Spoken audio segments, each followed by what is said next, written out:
हरिओम विद्यार्थी मित्रों, अपने हिंदी में पाठ 4 यानी कि चैप्टर 4 कथनी और करनी क्या चल रहा था? कथनी और करनी। मैंने आपको जब हमारा पिछली बार पीरियड था तब कथनी और करनी के बारे में आपको समझाया था। फिर भी एक बार मैं रिपीट कर लेती हूँ। जैसे कि यहाँ पे यहाँ पे कि जो मनुष्य है उसको खुद आचरण नहीं करना होता, लेकिन दूसरों को शिक्षा देना ज़्यादा अच्छा लगता है।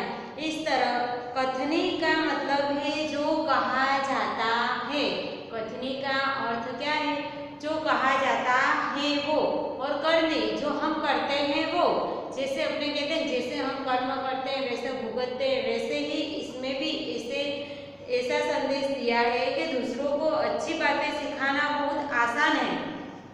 दूसरों को अच्छी बातें सिखाना बहुत आसान है, परंतु खुद उन बातों को अपनाना बहुत मुश्किल है। दूसरों को धूम्रपान करने की सीख देने वाले खुद स्वयं धूम्रपान करते हैं। दूसरों को लाइन में खड़ा रहने की सीख देते हैं और खुद लाइन में खड़े नहीं रहते। अपने बच्चों को सच बोलने का उपदेश देते हैं और खुद झूठ बोलते हैं। इस पाठ में यही कथनी और करनी का भेद स्पष्ट किया है। उसके बाद हम देखेंगे यहाँ पे कुछ शब्दार्थ थे विद्यार्थी मित्रों। जैसे कि श्रेष्ठ का अर्थ है उत्तम, संवारना यानी कि सजाना। अंतर, कथनी और करनी दोनों में अंतर है। अंतर यानी कि फर्क है। क्या है? फर्क, भेद। बस्ती यानी कि नगर। सज्जन, भला आदमी। भले आदमी ने वहां पे बगीचे में एक तख्ती लगाई थी, तो सज्जन यानी कि भला आदमी। रोपना यानी कि लगाना। सदैव, हमेशा। सदैव सच बोलना। सदैव यानी कि हमेशा। तख्ती यानी कि गुजराती में पाटिયું कहेवाय छे। तख्ती यानी लकड़ी या धातु की पट्टी जिसपे कुछ लिखना हो तो लिखा जा सके। शीघ्र यानी कि जल्दी। शीघ्र यानी कि जल्दी, फौरन। किराया, अपने किराए के मकान पे रहते हैं, कोई ऑटो रिक्शा में यहाँ से वहाँ जाना है तो किराया देना। किराया यानी कि भाड़ा। प्रतीक्षा, इंतजार, हम एग्जाम की प्रतीक्षा करते हैं। प्रतीक्षा यानी कि इंतजार। राशि, आप सब लोग कर रहे होंगे कब स्कूल खुलेगी, कब हम स्कूल जाएंगे, आप प्रतीक्षा कर रहे हो ना। प्रतीक्षा यानी कि इंतजार। राशि यानी कि रकम। आचरण यानी कि व्यवहार, हमारा आचरण कैसा है यानी कि हमारा व्यवहार कैसा है। उसके बाद यहाँ देखते हैं विद्यार्थी मित्रों कुछ दो मुहावरे के अर्थ हैं। जैसे कि गुणों की खान, तो बहुत गुणी होना। गुणों की खान मतलब बहुत गुणी होना। उसका वाक्य बनाना है तो कैसे बनाओगे? आप तो सचमुच गुणों की खान हो। उसके बाद पानी पानी हो जाना। पानी पानी हो जाना, उसका अर्थ क्या है विद्यार्थी मित्रों? पानी पानी हो जाने का अर्थ है बहुत लज्जित होना। उसका वाक्य बनाना हो, अपना झूठ पकड़ा जाने पर वह लड़का पानी पानी हो गया। अपना झूठ पकड़ा जाने पर वह लड़का पानी पानी हो गया। उसके बाद आगे यहाँ पे प्रश्न 1 है सत्य के। ईश्वर ने मनुष्य को अन्य प्राणियों से किस प्रकार श्रेष्ठ बनाया है? तो ईश्वर ने मनुष्य को सोचने, विचारने और कल्पना करने के लिए मस्तिष्क दिया है। मस्तिष्क यानी कि कल्पना करने के लिए मगज दिया है।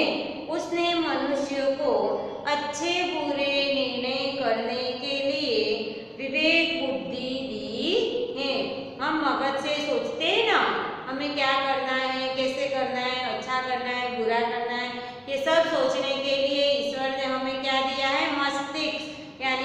मगज। वाणी का वरदान भी केवल मनुष्य को ही मिला है, प्राणी पशु पंखी किसी को मिला नहीं है। किसको मिला है? मनुष्य को। मनुष्य को वाणी का वरदान भी मिला है। मनुष्य जैसा सुंदर किसी दूसरे प्राणी नहीं है। मनुष्य जैसा सुंदर शरीर किसी दूसरे प्राणी का नहीं है। इस प्रकार ईश्वर ने मनुष्य को अन्य प्राणियों से श्रेष्ठ कहा है। उसके बाद दूसरा प्रश्न है, धूम्रपान वर्जित है, कहाँ कहाँ और क्यों लिखा होता है?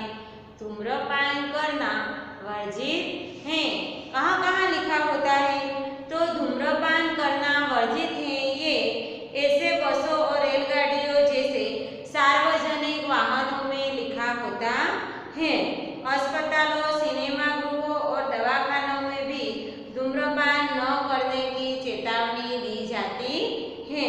बाग बगीचे, पुस्तकालय, प्रतीक्षालय, धर्मशाला और सार्वजनिक शौचालय आदि स्थानों पर ऐसी पट्टियां लगाई होती हैं। धूम्रपान से वायु प्रदूषित होता है। धूम्रपान से वायु प्रदूषित होता है। प्रदूषित वायु में सांस लेने से छाती और फेफड़ों में कई बीमारियां होती हैं। इसीलिए सार्वजनिक स्थानों पर ये पट्टियां लगाई होती हैं, धूम्रपान करना वर्जित है, इसीलिए लिखा जाता है। फूल सबको क्यों अच्छे लगते हैं? आप लोगों को भी अच्छे लगते होंगे। यहाँ पे ऐसा प्रश्न पूछा है कि फूल सबको अच्छे क्यों लगते हैं? तो फूल रंग बिरंगे होते हैं। कैसे होते हैं? फूल रंग बिरंगे होते हैं। उनमें से मनभावना सुगंध निकलती है। फूल प्राकृतिक गहनों का काम करता है। क्या करता है? फूल प्राकृतिक गहनों का काम करता है। फूलों के तोरण से स्थान और फूलों की मालाएं मूर्ति की शोभा बढ़ जाती है। फूलहार का उपयोग विशिष्ट व्यक्ति का सम्मान करने के लिए होता है। अपने इन गुणों और उपकरणों के कारण हमें फूल पसंद हैं। उसके बाद चौथा प्रश्न है, लोग कहाँ कहाँ कतार में खड़े रहते हैं? कतार यानी कि लाइन में लोग कहाँ कहाँ कतार में खड़े रहते हैं? लोग ट्रेन, सर्कस, प्रदर्शनी और सिनेमा के टिकट लिए कतार में खड़े रहते हैं। राशन की दुकान से राशन लेने के लिए भी लोगों को कतार में खड़ा रहना पड़ता है। लाइट या टेलीफोन का बिल भरना हो तभी लाइन में खड़ा रहना पड़ता है। बस में चढ़ने के लिए यात्रियों की कतार में खड़ा रहना पड़ता है। शहर में मॉल में की गई खरीदी का बिल चुकाने के लिए भी हमें लाइन में खड़ा रहना पड़ता है। बैंक में लोगों के कतार में खड़ा रहना पड़ता है। इस प्रकार आवश्यकता के अनुसार हमें कतार में खड़ा रहना पड़ता है। उसके बाद यहाँ आगे है प्रश्न 2, विराम चिन्ह का और उनके नाम के जोड़ बनाइए। विराम चिन्ह का उपयोग कहाँ कहाँ होता है? तो आज हम विराम चिन्ह के बारे में सीखेंगे।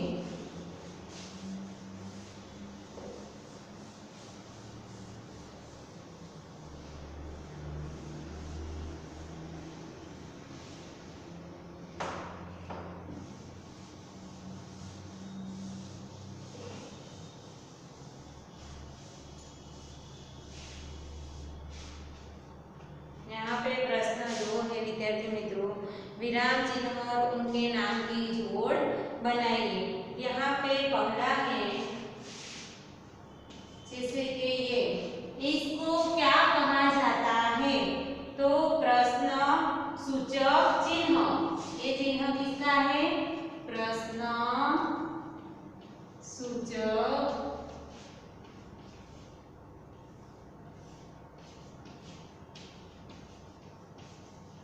चिन्ह। प्रश्न सूचक चिन्ह। उसके बाद दूसरा है ऐसा, हम वाक्य पूर्ण होता है तभी हिंदी में ऐसा निशान करते हैं, उसको क्या बोलते हैं? पूर्ण विराम। आप लोगों को पता होगा विद्यार्थी मित्रों, जब हम गुजराती में लिखते हैं तभी गुजराती में वाक्य के अंत में हम जो एक टिक्का बिंदी करते हैं, जैसे कि वाक्य पूरा हुआ हम ऐसा चिन्ह करते हैं, उसको क्या बोलते हैं? पूर्ण विराम। तो हिंदी में जब वाक्य पूर्ण होता है तभी हम ये निशान लगाते हैं। उसके बाद तीसरा है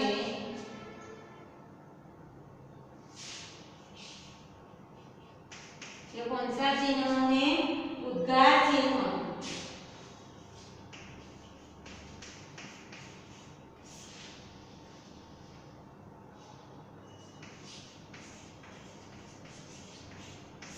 या विस्मय चिन्ह भी कहा जाता है उसको।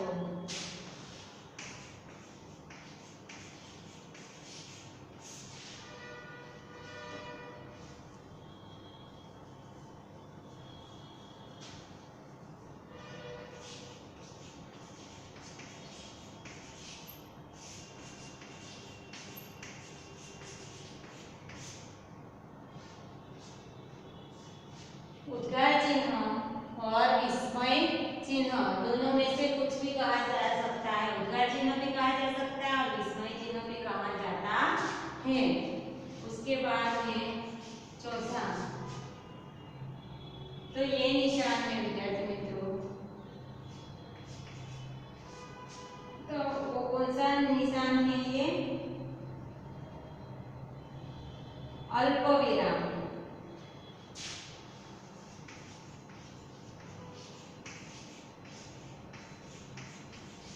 जब कोई वाक्य पढ़ते हो और हमें को विराम लेना हो तभी इस वाक्य का प्रयोग किया जाता है। उसके बाद है अवतरण चिन्ह। ऐसे किया जाता है उसको क्या बोलते हैं?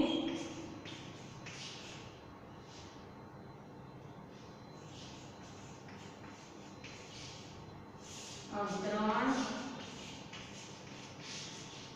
चिन्ह। अवतरण चिन्ह। उसके बाद ऐसे निशान हो तो उसको क्या बोलते हैं? दो शब्दों के बीच में जब ऐसा निशान, जैसे सुख दुख, पत्नी और करनी, ऐसे कुछ शब्द अपनों को लिखना हो तभी पानी पानी, ऐसे दो शब्द एक जैसे हो लिखने हो तभी इस योजक चिन्ह का उपयोग किया जाता है। उसको क्या कहते हैं? योजक चिन्ह।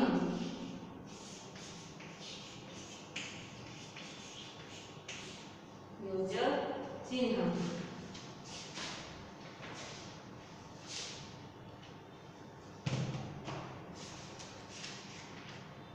तो विद्यार्थी मित्रों, विराम चिन्ह, इस सब चिन्हों को हम क्या कहते हैं? विराम चिन्हों। तो पढ़ते समय कहाँ रुकना है और कितना रुकना है, कहाँ रुकना है, कितना रुकना है, तथा वाक्य को कैसे भाव में सूचित करना है, इसके लिए जो विभिन्न विराम चिन्ह का उपयोग किया जाता है उसको विराम चिन्ह कहा जाता है। जैसे कि पूर्ण विराम, जैसे कि पूर्ण विराम, इस चिन्ह का उपयोग वाक्य के अंत में किया जाता है। जो ये पूर्ण विराम है उसको वाक्य के अंत में इस पूर्ण विराम का उपयोग किया जाता है। उसके बाद प्रश्न सूचक चिन्ह है। इस चिन्ह का उपयोग प्रश्नवाचक के अंत में किया जाता है। जैसे कि तुम कहाँ जाओगे, ऐसा कुछ प्रश्न हो, तुम कहाँ जाओगे, हम किसी को प्रश्न करते हैं तभी तुम कहाँ जाओगे, कहाँ जा रहे हो, कब आओगे, ऐसे जब हम प्रश्न पूछते हैं सामने वाले व्यक्ति को तभी इसी विराम चिन्ह का हम उपयोग करते हैं। ऐसे प्रश्न सूचक वाक्य जब हम बनाते हैं तब वहाँ इस चिन्ह का उपयोग किया जाता है। इस चिन्ह का प्रयोग प्रश्न वाक्य के अंत में किया जाता है। जैसे उदाहरण के रूप में तुम कहाँ जाओगे। उसके बाद है उद्गार चिन्ह। तो इस चिन्ह का प्रयोग हर्ष, प्रशंसा, उद्गारवाचक चिन्ह का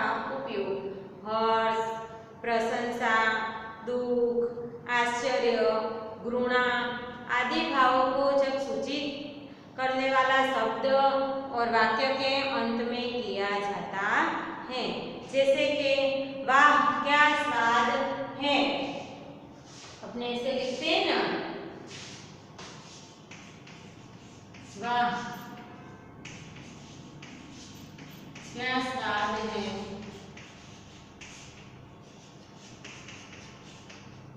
वाह क्या स्वाद है। ऐसा वाक्य हम बनाते हैं तभी इसका उपयोग किया जाता है। जैसे कि प्रशंसा की है, इस वाक्य में क्या किया है, प्रशंसा के, वाह क्या स्वाद है। कौन से उद्गार चिन्ह का उपयोग होगा, उद्गारवाचक चिन्ह का उपयोग होगा। उसके बाद आश्चर्य है, अरे आप यही हैं, आश्चर्य, हम कहीं बाहर गए, कहीं से आए, किसी को देखा, वो सुबह का घर पे ही था, जब शाम को हम घर लौटे तो वो घर पे ही देखने मिला, तो हम उसको कैसे क्वेश्चन करेंगे, कैसे प्रश्न पूछेंगे, अरे आप यही हो, तो क्या हुआ, आश्चर्य।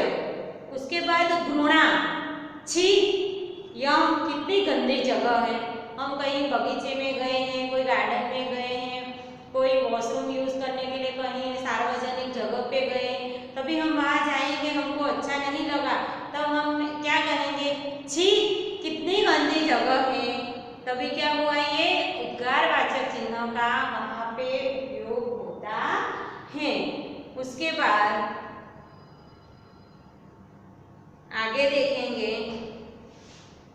अल्प विराम, अल्प विराम, इसको क्या बोलते हैं, ये अल्प विराम। तो जो अल्प विराम है विद्यार्थी मित्रों, वाक्य पढ़ते समय, वाक्य पढ़ते समय जहाँ थोड़ी देर के लिए रुकना है वहाँ इसी चिन्ह का उपयोग होता है। अपने कुछ वाक्य पढ़ रहे हैं, पढ़ते पढ़ते जहाँ वाक्य को विराम मिलता है तभी वहीं पे इस चिन्ह का उपयोग किया जाता है।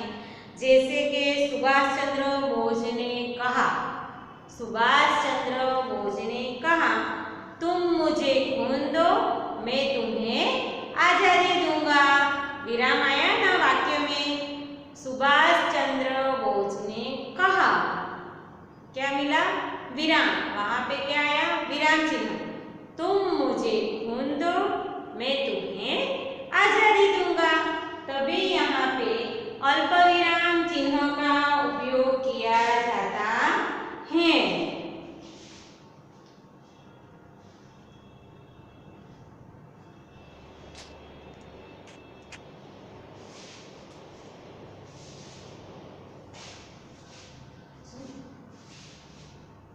अल्प विराम, वाक्य पढ़ते समय जहाँ थोड़ी देर के लिए रुकना पड़े वहाँ इस चिन्ह का उपयोग किया जाता है।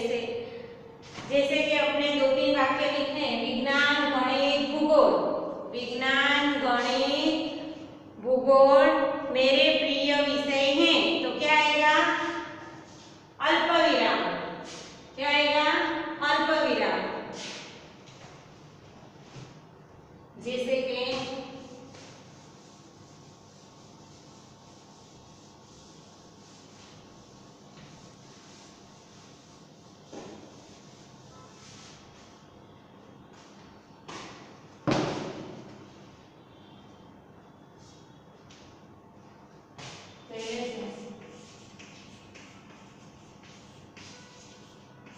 साहिल मेरा भाई है, ये वाक्य पूरा हो गया है विद्यार्थी मित्रों। यहाँ पे कौन सा विराम चिन्ह आएगा, पूर्ण विराम, कौन सा चिन्ह आएगा, पूर्ण विराम। उसके बाद दूसरा वाक्य अल्प विराम, वाक्य पढ़ते समय जहाँ थोड़ी देर के लिए रुकना पड़े वहाँ अल्प विराम का उपयोग किया जाता है। जैसे विज्ञान गणित भूगोल, विज्ञान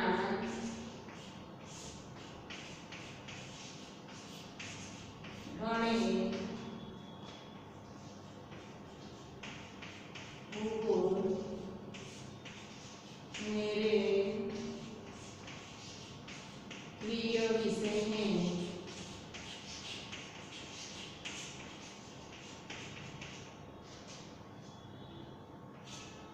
क्या आया, ये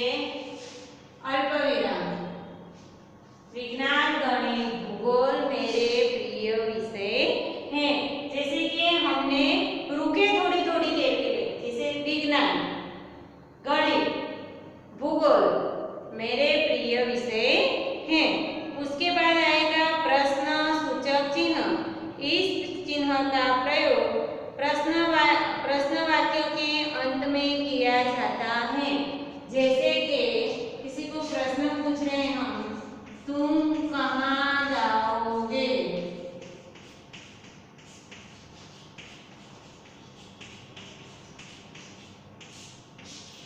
इसको क्या बोलते हैं? प्रश्न सूचक चिन्ह। जैसे तुम कहाँ जाओगे। उसके बाद है उद्गारवाचक चिन्ह।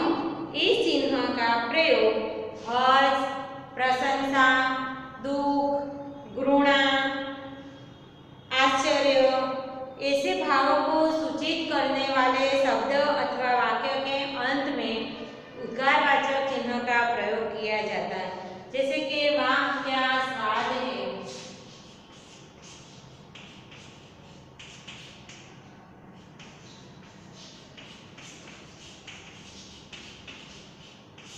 वाह क्या स्वाद है।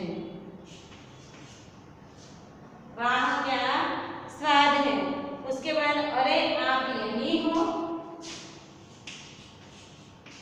अरे हाँ,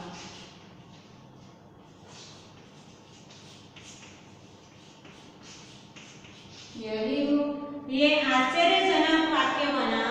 और वाह क्या स्वाद है, ये प्रशंसावाचक वाक्य बना। उसके बाद घृणा, छी कितनी गंदी जगह है।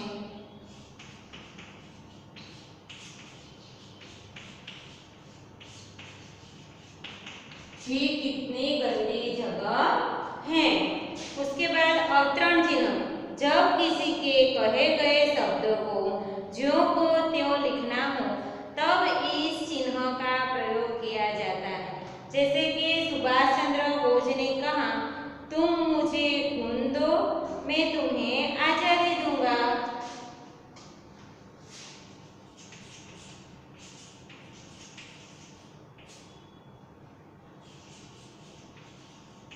तुम मुझे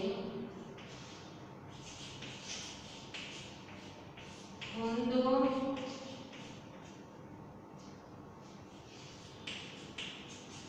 मैं तुम्हें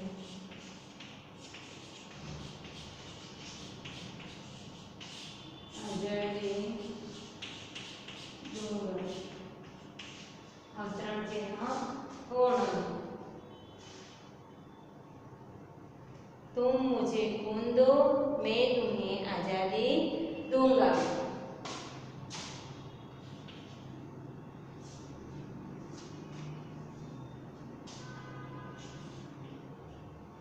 तुम मुझे खून दो, मैं तुम्हें आजादी दूंगा।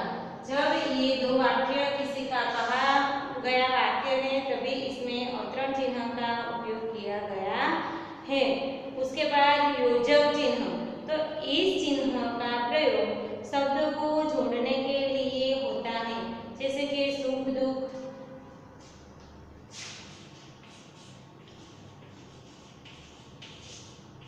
सुख दुख। उसके बाद जैसे कि माता पिता,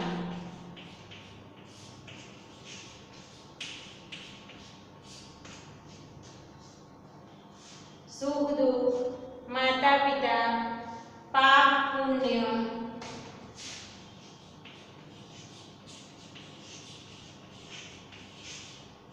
देश विदेश, कथनी और करनी। जैसे दो वाक्यों को जब जोड़ना हो तभी इसे योजक चिन्ह कहा जाता है। इसका उपयोग किया जाता है। तो विद्यार्थी मित्रों, आप लोगों को पता चल गया होगा कौन से विराम चिन्ह का उपयोग कौन से वाक्य के अंत में किया जाता है। अब उसके आगे हम देखते हैं, यहाँ पे वाक्यों को पढ़कर उचित विराम चिन्ह का उपयोग कीजिए। जैसे कि फूल तोड़ना मना है, यहाँ पे क्या आएगा?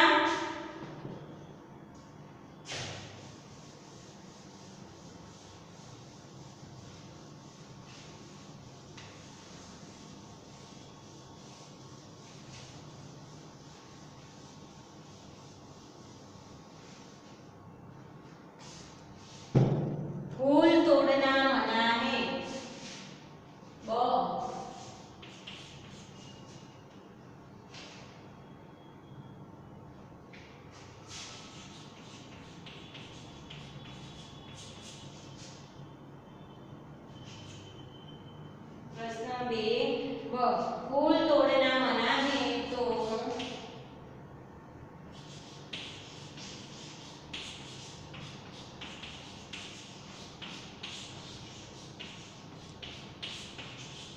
वाक्य पूरा होता है, इसीलिए पूर्ण विराम आएगा। उसके बाद दूसरा वाक्य है वाह कितना सुंदर दृश्य है। प्रशंसा वाक्य चिन्ह देखो, कितना सुंदर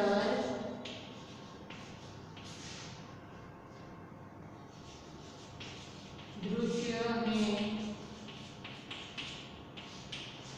कितना सुंदर दृश्य है। उसके बाद तीसरा वाक्य है बसों में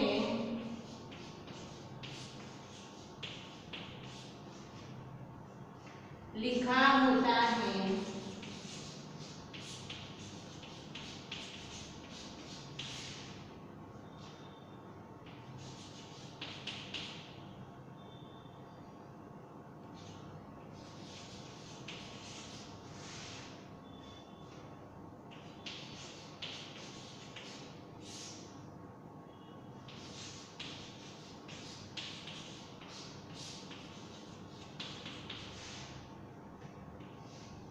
अवतरण चिन्ह में विद्यार्थी मित्रों बसों में लिखा होता है धूम्रपान वर्जित है। उसके बाद है धारा धारा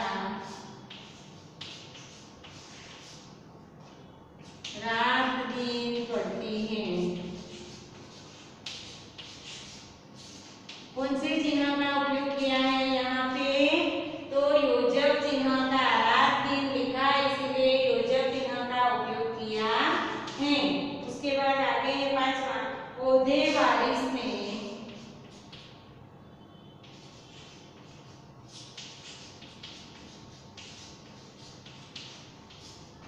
पौधे बारिश में क्यों लगाए जाते हैं।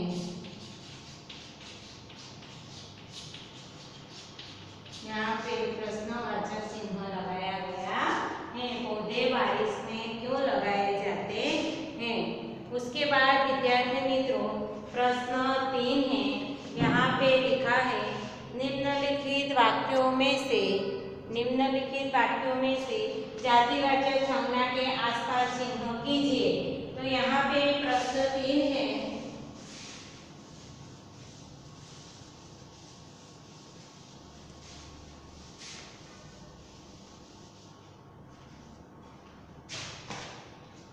मनुष्य अन्य प्राणियों से श्रेष्ठ है। तो यहाँ पे जातिवाचक है मनुष्य,